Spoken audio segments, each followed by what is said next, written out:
سو یہ ہماری طرف سے فریضہ ادا ہو گیا, یہ ہم نے حق ادا کر دیا ہے. ہاں فرا آپ نے بہت امپورٹنٹ بات کی ہے. ایکچولی ہمارا نا ایک شارٹ کٹ مائنڈ ہے. قرآن میں بھی کہا گیا نا کہ ہم جلد باز ہیں, امپلسو ہیں. تو ہم زندگی میں بھی یہ چاہتے ہیں کہ ہمیں کوئی ایفرٹ اور محنت نہ کرنی پڑے, بس شارٹ کٹ طریقے سے ہمارے سارے کام ہو جائیں. سو اللہ سبحانہ و تعالیٰ نے ہمیں یہ جو ہم اپنی کمفرٹ زون میں چلے جاتے ہیں اور بس تھوڑا سا نیکی کی اور پھر اور کچھ نہ کرنا پڑے ہمیں,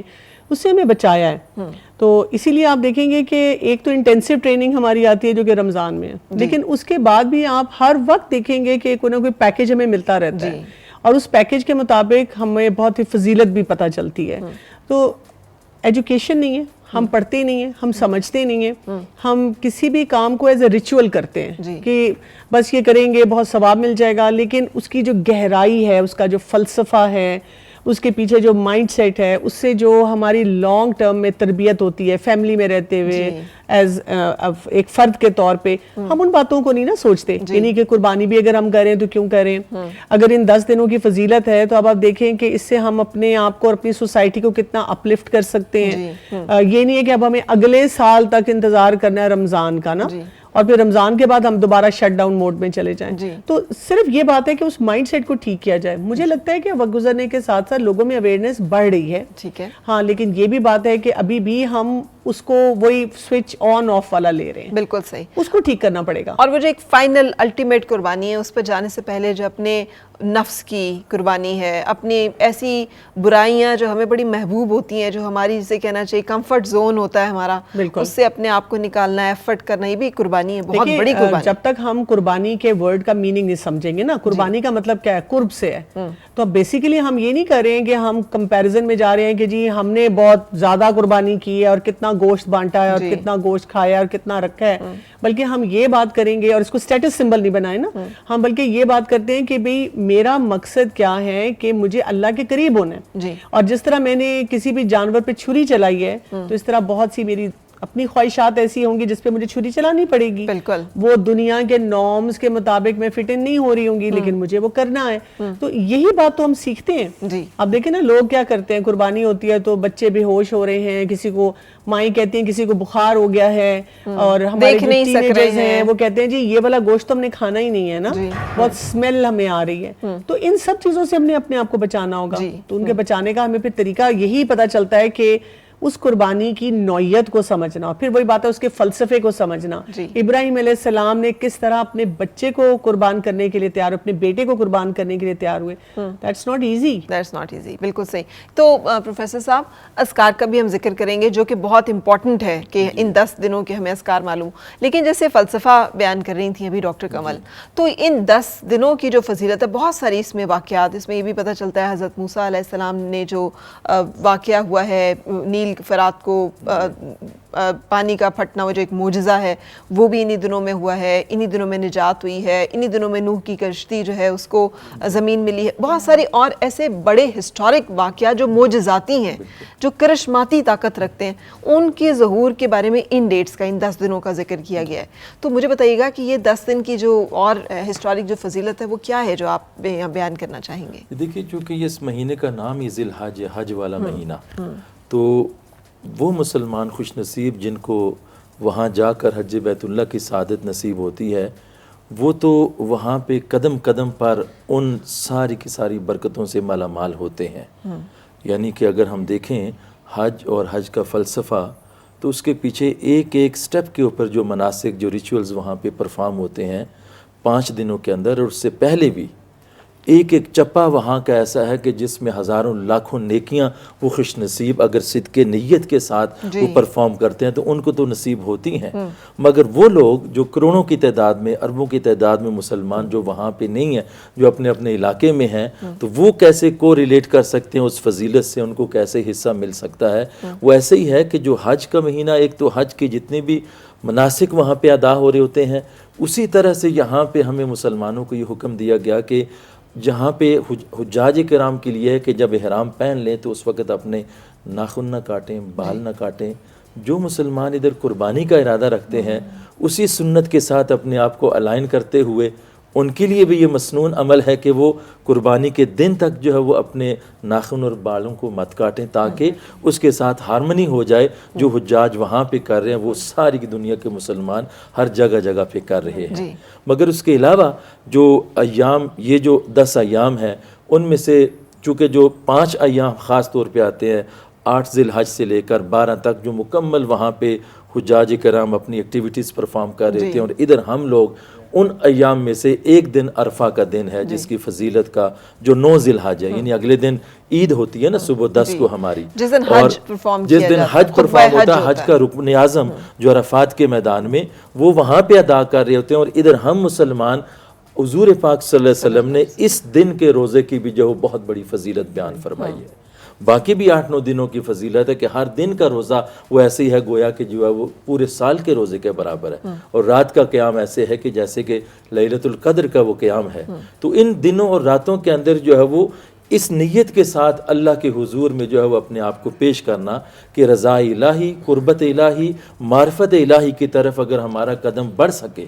اور اس کے پیچھے بھی یہی چیز کہ وہ صدق اور اخلاص کے ساتھ، خشوع اور خضوع کے ساتھ ان 10 دنوں کے لمحات کو جس قدر گزارا جائے تو یقیناً انشاءاللہ تعالی جو ہمارے حجاج مسلمان وہاں پہ اپنی ظاہری اور باطنی نور جو ہے وہ حاصل کرتے ہیں عبادات کی شکل میں، اگر ہم ان 10 دنوں کے اندر اپنے گھروں میں اس چیز کا اہتمام کریں گے اخلاص نیت اور صدق نیت کے ساتھ، یقیناً انشاءاللہ تعالی فرمان رسول کے مطابق ہمیں بھی اس میں سے لازماً وہ نورانیت اور روحانیت نصیب ہوگی جس سے ہمارے اندر کی باطنی علائشیں ختم ہوں گی اور باطن کا نور ان اعمال صالحہ کی شکل کے اندر ہماری وجود کا حصہ بنتا ہے. اچھا ڈاکٹر کمل، ہمارا جو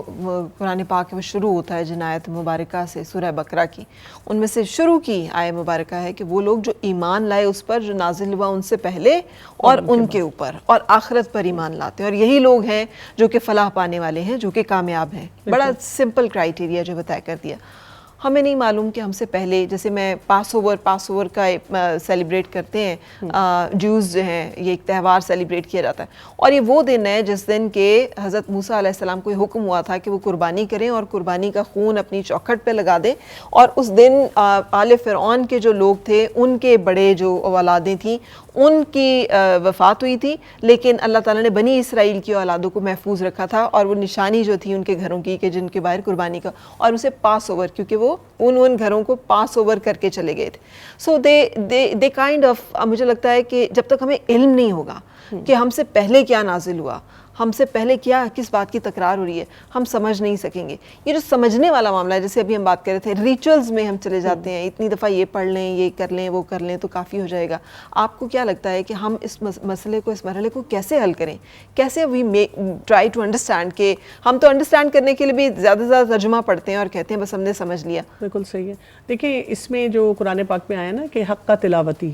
کہ جب بھی ہم نے قرآن پاک کو پڑھنا ہے نا، سب سے پہلی پرائم رسپانسبلٹی ہماری یہ بنتی ہے کہ ہم اپنے کلام کو تو سمجھیں نا. تو سب سے پہلے ہم نے یہ دیکھنا ہے کہ قرآن پاک میں جو حق ہے قرآن کا وہ کیسے ادا کیا جائے گا. اور اس میں یہ سارے فیکٹرز آتے ہیں، اس میں تلاوت بھی آتی ہے، اس میں پھر آپ نے ایک رننگ ٹرانسلیشن کے ساتھ سمجھنا بھی آتا ہے، پھر اس کا ذرا غور و فکر کرنا، تدبر کرنا بھی آتا ہے، عمل کرنا بھی آتا ہے، لوگوں تک پہنچانا بھی آتا ہے. ابھی ہم ان سٹیپس میں بھی بہت پیچھے ہیں. تو پہلے یہ سٹیپس ہیں، اور یہ سٹیپس کو جب ہم فالو کرنا شروع کرتے ہیں اور ہماری گرپ اپنے دین پہ مضبوط ہوتی ہے، پھر ہم دوسرے ادیان کو سمجھتے ہیں. بہت سے لوگ یہ کرتے ہیں کہ ابھی ان کو اپنے دین کی اتنی سمجھ نہیں ہوتی اور وہ چاہتے ہیں کہ اچھا جی ہم مثلا جیوش ہسٹری پڑھ لیں، یا یہ ہے کہ ہم دیکھ لیں کہ کرسچینٹی میں کیا ہو رہا ہے، اور پھر یہ کہ جو بھی ادیان ہیں پہلے وہ کیسے کس کام کو پریکٹس کرتے تھے، وہ پھر کنفیوز ہو جاتے ہیں. ٹھیک ہے. تو ایک تو یہ ہے کہ پاتھ ہمارا جو ہے نا وہ درست ہونا چاہیے. اور دوسرا یہ کہ جب بھی ہم قرآن پاک کو پڑھتے ہیں، جہاں جہاں پھر وہ متعلقہ آیات آتی ہیں اور پھر وہاں پہ کوئی بھی ہسٹوریکل ایک دیا جاتا ہے ایویڈنس، تو پھر ہمیں اس کو بھی قرآن کے پرسپیکٹو سے پہلے پڑھنا ہے. کیونکہ آپ یہ بات یاد رکھیں کہ قرآن پاک وہ واحد کلام ہے جو کہ محفوظ شکل میں ہمارے پاس ہے. ٹھیک ہے. اور باقی جو کلام ہے، بالکل، تو باقی جو کلام ہے ان میں تبدیلیاں آ چکی ہیں. ہم یہ تو مانتے ہیں کہ وہ الہامی جو ہیں پیغامات ہیں جو اللہ تعالیٰ کی طرف سے نازل ہوئے تھے، لیکن ان میں جہاں جہاں تبدیلی ہے، کیونکہ بیسک وہی ہے، ہر کلام میں اللہ تعالیٰ نے توحید کی بات کی ہے،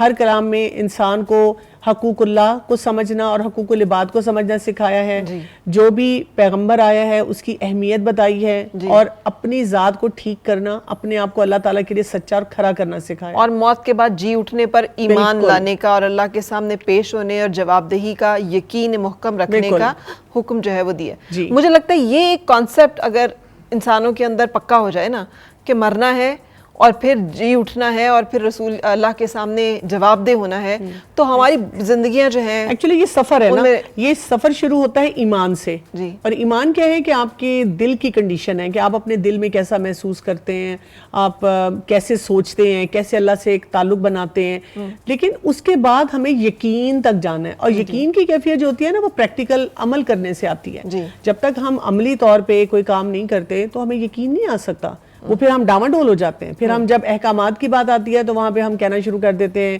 مجھے یہ مشکل لگ رہا ہے, میں یہ نہیں کر سکتا. تو ابراہیم علیہ السلام کی بھی جو زندگی دیکھیں, خاص طور پہ جو اس ذی الحجہ کے مہینے کے ساتھ بہت زیادہ اسٹرانگلی کنیکٹڈ ہے, تو آپ دیکھیں کہ انہوں نے جو کام بھی کیا یقینی کیفیت کے ساتھ کیا. بالکل ہر جگہ پہ آپ دیکھ لیں, کیا خاندان ہے, کیا پھر وہ نمرود کے دربار میں ہیں, پھر اس کے بعد اپنے اولاد کو جو چھوڑنا, ایک نومولود بچے کو چھوڑنا, پھر ایک اپنے بچے کو اللہ کی خاطر قربان کرنے کے لیے تیار ہو جانا. تو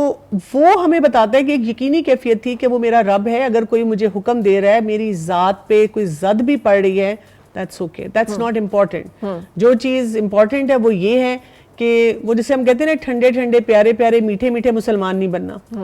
تھوڑا سا رف اینڈ ٹف بننا پڑے گا. اور یہ جو انہوں نے بات کی پروفیسر صاحب نے, بہت امپورٹنٹ ہے کہ ایک جو امت کا یونٹی کا کانسیپٹ ہے, یہ جو اس مہینے میں آپ فیل کرتے ہیں. ادروائز ہمیں اپنی امت سے بہت اختلافات رہتے ہیں, ہم کہتے ہیں کہ امت یونائٹڈ نہیں ہے ہماری نا, اور ہم اس میں بھی بہت زیادہ الجھے رہتے ہیں. تو یہاں سے ہر انڈیویجول کو سکھایا جاتا ہے کہ اگر آپ حج پہ گئے ہوئے تو وہاں پہ بھی اتنی امت کو دیکھ کر یونائٹ ہو جائیں, اور اگر آپ گھر بیٹھے ہوئے ہیں تو پھر بھی آپ ان کے ساتھ ویل کنیکٹڈ ہیں. بالکل بالکل. ہم کنٹینیو کریں گے, اور ظاہر ہے ہم نے اذکار کا ذکر کرنا ہے خاص طور پہ, جو کہ ان مبارک دنوں میں, آنے والے مبارک دنوں میں آپ نے ضرور اڈاپٹ کرنے ہیں, جن میں سے ایک تو تکبیریں ہیں, جن کا کہ بہت زیادہ ہمیں حکم دیا گیا ہے کہ ہم نے وہ تکبیر جو ہے وہ بلند کرنی ہے اپنے گھر میں. لیکن اس کے ساتھ ساتھ بریک کے لیے رکیں گے, اور بریک کے بعد کنٹینیو کرتے ہیں. اور مل کے گنگنائے ہیں گمشدہ جو خوشیاں, ساری وہ ڈھونڈ لائے, آؤ پھر سے مسکرائے.